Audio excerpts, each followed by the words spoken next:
Hello and welcome back to So Crafty with Connie. Today I wanted to show y'all how to make these adorable adjustable little dog collars, and they have the buckles on the end, and then they've got a little D-ring for a leash, and I wanted to show you how to make the matching leash as well. Very easy. If you like this video, please give me a thumbs up, and don't forget to subscribe to my channel for more sewing and quilting tutorials as well as recipes. So if y'all are ready to go get started, let's go.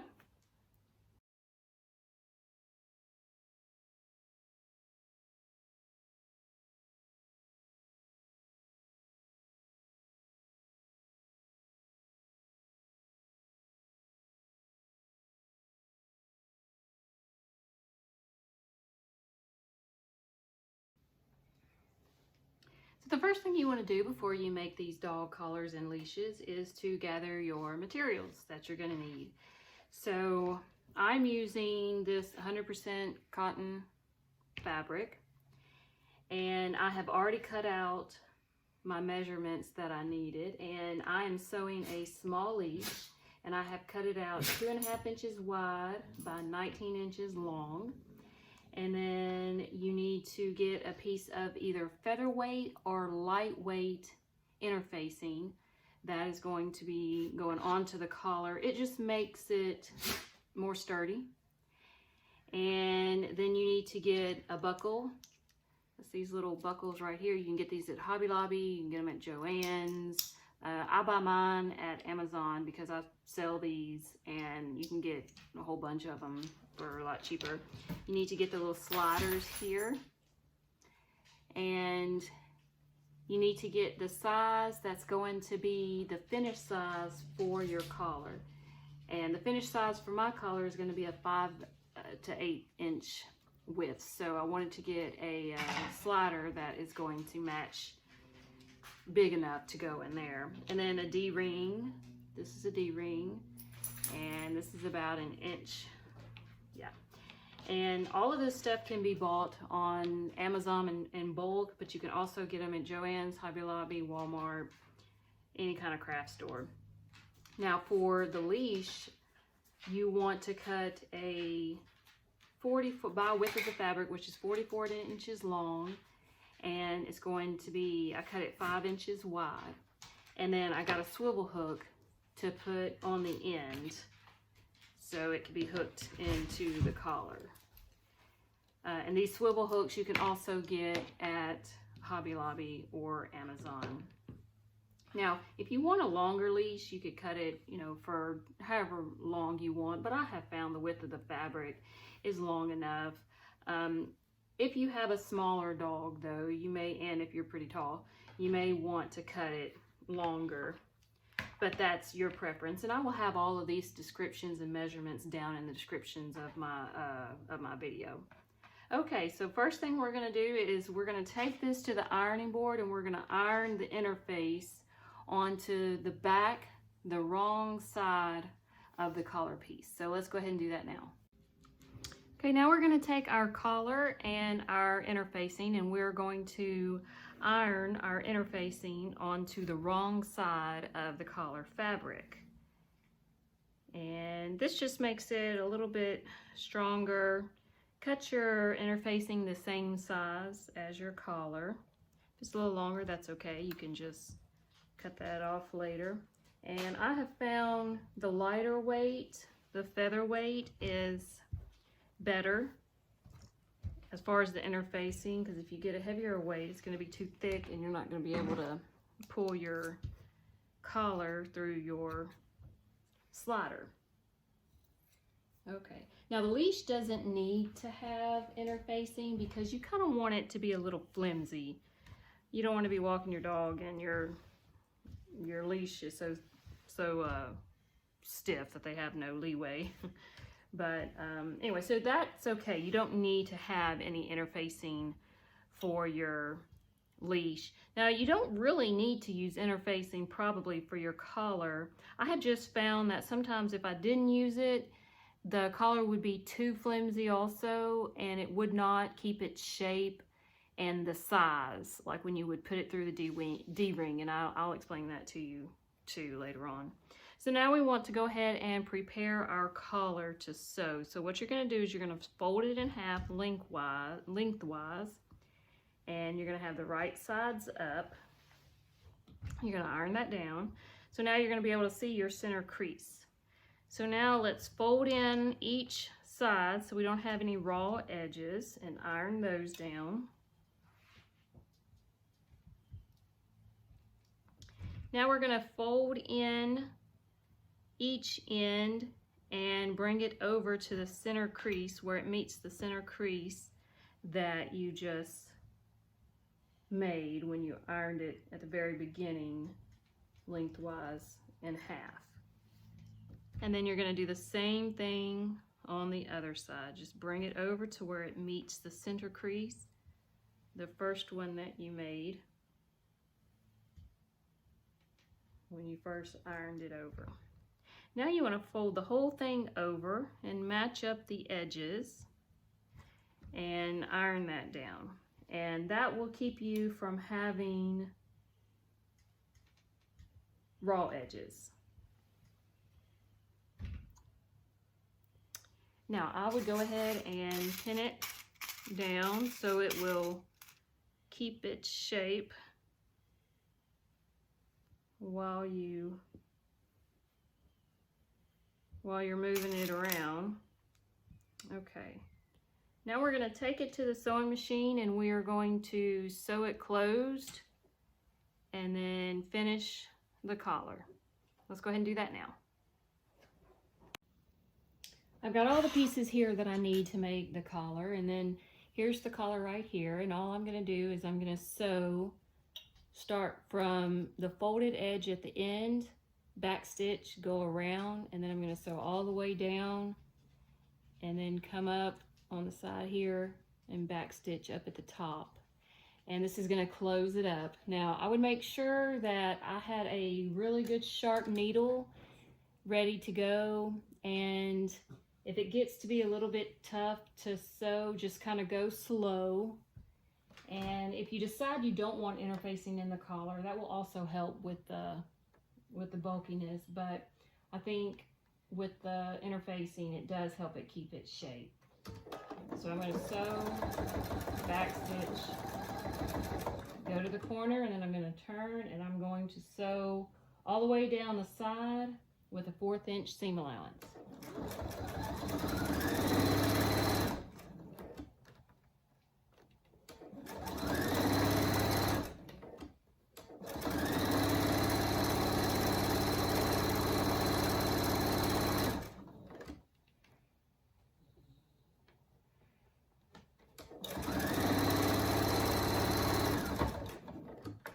Okay, now I'm going to stop at the end, turn it, and then sew this side closed. And then I'm going to back stitch just to secure it. Now I'm going to go ahead and cut off my loose threads.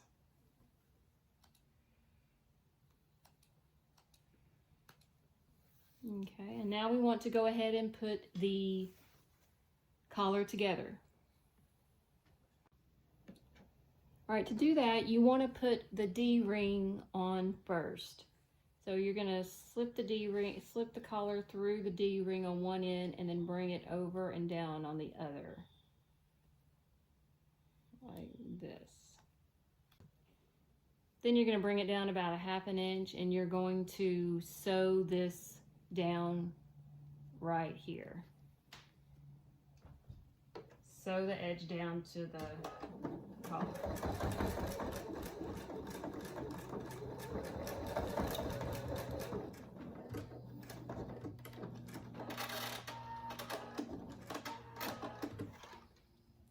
Okay, again, cut your loose threads.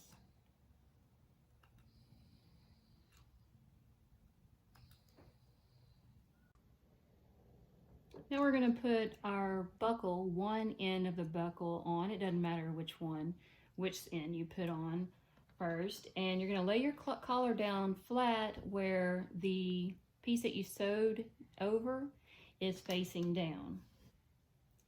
And then you're going to take your collar end and you're going to go up from underneath the buckle and you're going to pull it through. And then you're going to pull it through the first side of the slider, and then you're going to bring it back over the other side of your slider. Just pull it all the way down, and then go ahead and pull it all the way towards the end like that.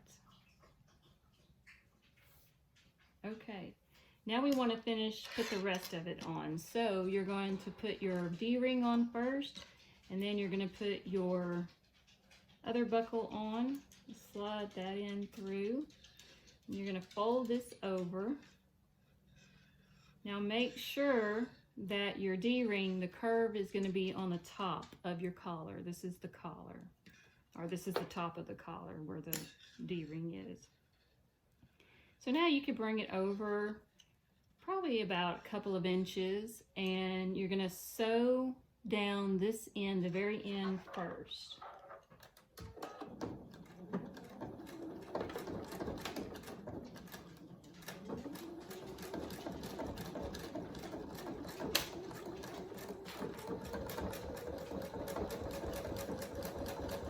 I would sew over the entire, from one end to the other, back stitching a few times. And then you're going to take your D-ring and push it down to where you just sewed it. And then you're going to sew that side closed. And you can sew right in between it.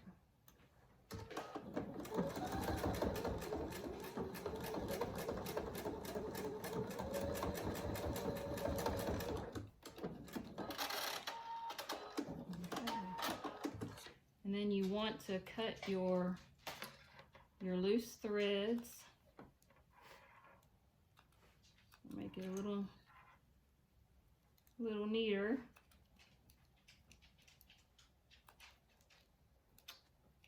And that's it. And now you have your collar. And it's adjustable, and to adjust it, you just pull this end like that. So that'll make it smaller. And then you can make it bigger. And then you just pull that in like that to make it bigger if you need it bigger. Okay. So here's the collar. Now, look at the loose threads. Okay. Now let's go ahead and finish our leash. To make the leash, you're going to lay it flat out on your ironing board like this, and then you're going to fold it in half lengthwise, just like you did the collar, and then you're going to iron it down like this, all the way.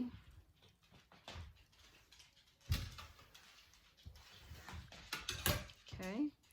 And then you're going to go ahead and fold in your ends. Iron it down really good. And you're going to do the same thing with the other side. Fold it in, iron it down. Probably about a half an inch. It doesn't need to be too big. Now you're going to take it and you're going to fold the edge in,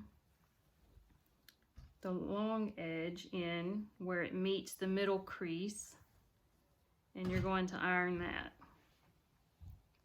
And then you're going to do that all the way down.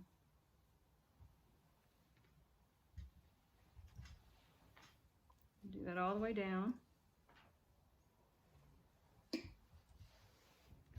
And then you're going to do the same thing on the other side. Fold it over. Iron that down.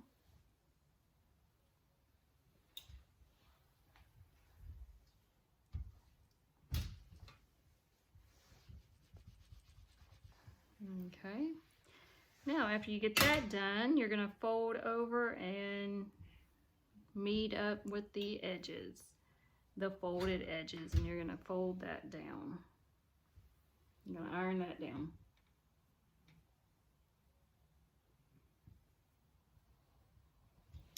And then just make sure it matches up with the edge.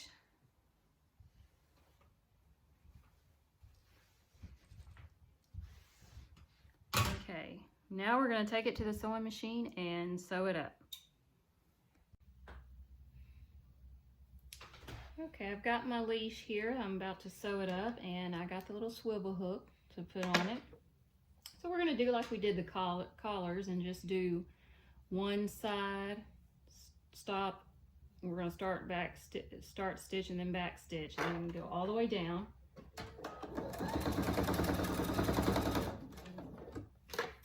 And then I do about, well, closest to the edge as you can get it.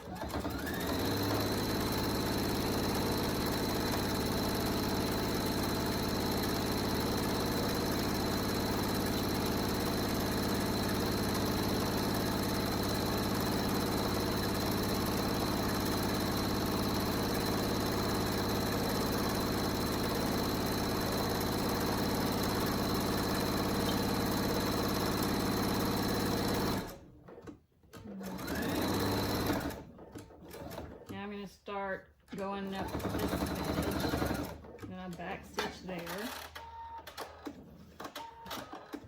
Now we want to cut our loose threads.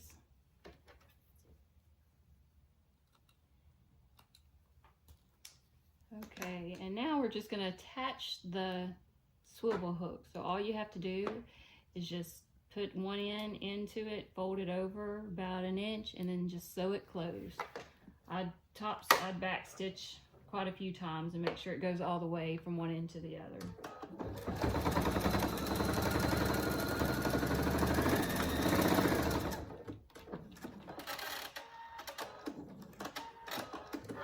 Okay. And now I'm just cutting my loose threads again. Now we want to make the handle. And I'm going to fold mine over about 13 inches. So I have a ruler here. So I'm just going to count. Let's see, that's 6. That's 13. I'm just going to fold mine over about 13 inches. So it's like this. And then I'm going to come up about an inch and a half. And then I'm going to sew like a square and then an X in the middle, like this.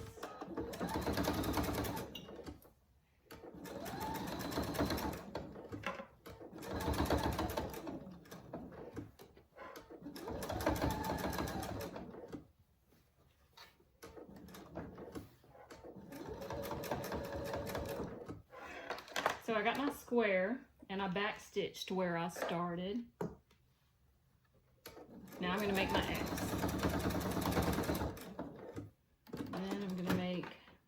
Do the other side, making the X. And I'm going to cut my loose threads.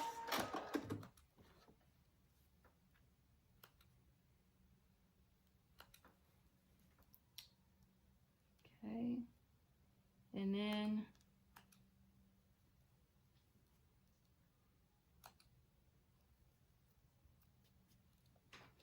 it looks like this.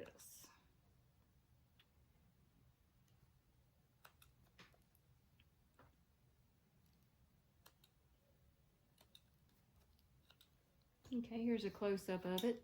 See, you can see where the little X stitch is that I did. All right, and that's it. So you've got your leash, you've got your collar. Now, let's go test them out. So this is Hazel. As you can see, I'm trying out my leash and my collar on her, and it seems to be working great. It's a good length for me, and it fits her pretty good. I made it small for her on her collar, so it seems to be working. Thanks so much for watching. I hope you enjoyed my video. If you have any questions, just please let me know. And I'd love to see your leashes and collars. And don't forget to subscribe to my channel. And now we're fixing to go for a walk. See y'all next time.